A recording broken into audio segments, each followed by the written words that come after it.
বইমেলা প্রাঙ্গণে আছেন সহকর্মী কিশোর জাহান। আমরা সরাসরি যুক্ত হচ্ছি তার সাথে। কিশোর, আর একদিন পরে পর্দা নামবে বইমেলার। আজকে অফিসের পরে বইমেলা আরো বেশি জমজমাট হবে বলে আশা করা হচ্ছে। নিশ্চয়ই বিস্তারিত আপনি আমাদের আরো জানাবেন।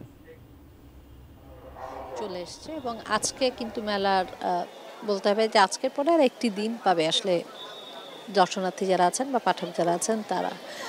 আর যেহেতু কিছুক্ষণ আগে আসলে এই মেলা প্রাঙ্গণ উন্মুক্ত হয়েছে ৩টার সময়, এখনও কিন্তু আমরা আসলে যতটুকু দেখেছি মেলা ঘুরে দর্শনার্থী এসেছে কিছুটা কম। আবার অনেক দোকানও কিন্তু এখন পুরোপুরি প্রস্তুত হয়নি, তারা বইগুলো এখনও সাজাচ্ছে।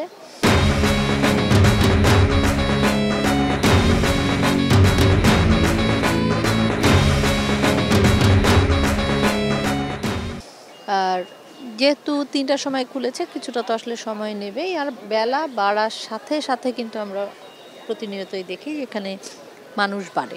তো আজকেও হয়তো তার ব্যতিক্রম হবে না, কারণ আজকে যেহেতু বৃহস্পতিবার এবং আর এরপরে মেলা আসলে সাধারণ মানুষ আর একদিন পাবেন।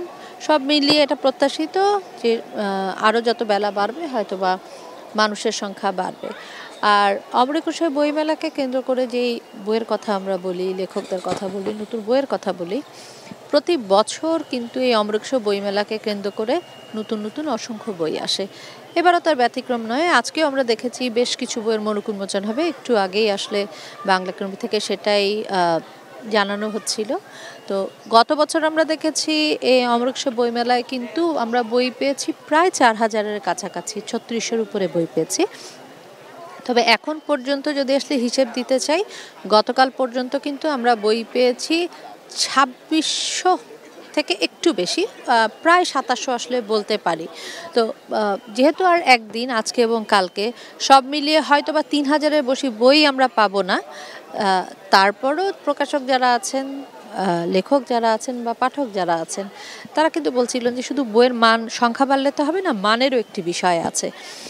আর যেহেতু আজকে আসলে শেষ দিন আর আগামীকাল শুক্রবার হওয়ায় যথারীতি মেলা খুলবে ১১টায়, শিশু প্রহর থাকবে এই শিশু চত্বরে।